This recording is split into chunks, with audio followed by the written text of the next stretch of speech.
વાહન વ્યવહાર માટેના સિગ્નલ અને સંકેતો. આ મોડ્યુલમાં તમે વાહન વ્યવહાર માટેના સિગ્નલ અને સંકેતો વિશે શીખશો.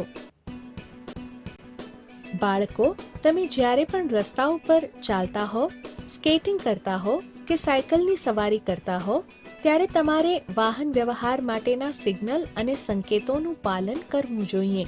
વાહન વ્યવહાર માટેના સિગ્નલ અને સંકેતોનું જ્ઞાન તમને સુરક્ષિત રાખવામાં મદદરૂપ થશે. તું આ લાલ, પીળી અને લીલી બત્તીવાળા ધાતુના મોટા થાંભલાઓને જોતો હોઈશ.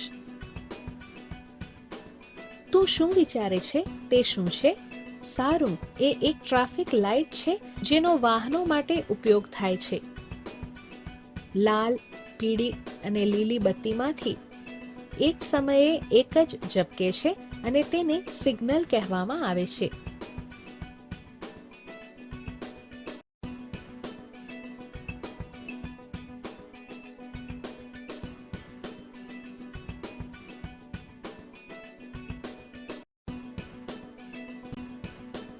લાલ સિગ્નલનો અર્થ થાય છે કે વાહને ફરજિયાત ઊભું રહી જવું જોઈએ.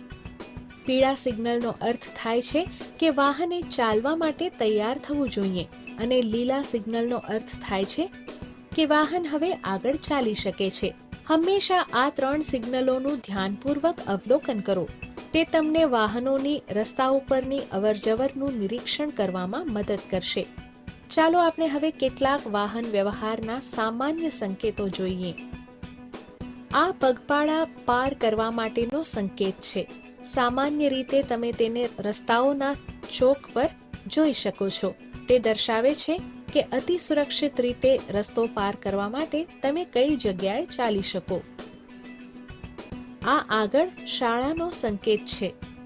તે તમને કહે છે કે તમે એક શાળાની નજીક છો અને તમે જો તમારું વાહન ઝડપથી ચલાવતા હો તો તમારે તેને ધીમું પાડવું જોઈએ.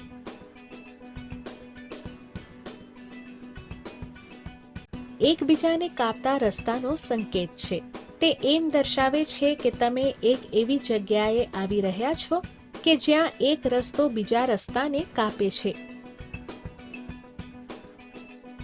આ ટી આકારમાં એકબીજાને જોડતા રસ્તાનો સંકેત છે. તે એમ દર્શાવે છે કે તમે એક એવી જગ્યાએ આવી રહ્યા છો કે જ્યાં એક રસ્તો બીજા રસ્તાને ટી આકારમાં જોડે છે. એ એવી જગ્યા છે જ્યાં એક રસ્તો બીજા રસ્તા સાથે અંગ્રેજી અક્ષર ટીના આકારમાં જોડાય છે. આ ચક્કરનો સંકેત છે. તે તમને કહે છે કે તમે એક ચક્કર પાસે પહોંચી રહ્યા છો.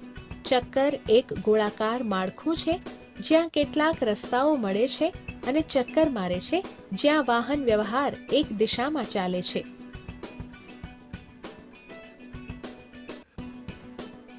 આ ગતિ અવરોધક અથવા ખરાબ રસ્તાનો સંકેત છે. તે તમને કહે છે કે આગળ ગતિ અવરોધક છે અથવા રસ્તો ખરાબ છે. આ રેલવે ફાટકનો સંકેત છે. તે દર્શાવે છે કે આગળ રેલવેનું ફાટક છે. આ હોર્ન ફૂંકવાની મનાઈનો સંકેત છે. તેનો અર્થ એમ થાય કે તમે આ વિસ્તારમાં તમારા વાહનનું હોર્ન વગાડી શકો નહીં. આ ઊભું રહેવાની મનાઈનો સંકેત છે. તે તમને કહે છે કે અહીં તમે તમારા વાહનને ઊભું રાખી શકો નહીં. આ ગતિ મર્યાદાનો સંકેત છે. તે દર્શાવે છે કે બતાવેલી ગતિ કરતાં વધારે ગતિથી તમે તમારું વાહન ચલાવી શકો નહીં. અહીં આપેલ સંકેત 50 કિલોમીટર પ્રતિ કલાકનો સંકેત દર્શાવે છે.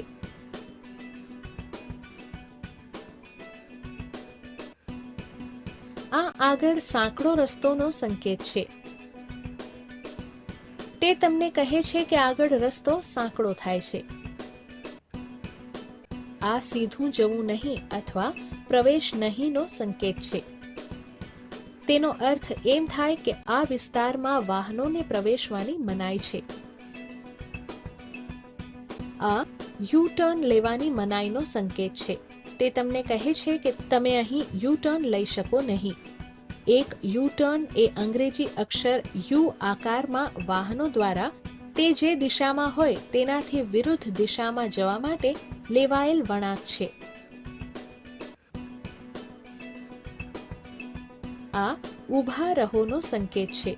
જ્યારે તમે આ સંકેત જુઓ ત્યારે તમારે તમારા વાહનને સંપૂર્ણપણે બંધ કરવું જોઈએ.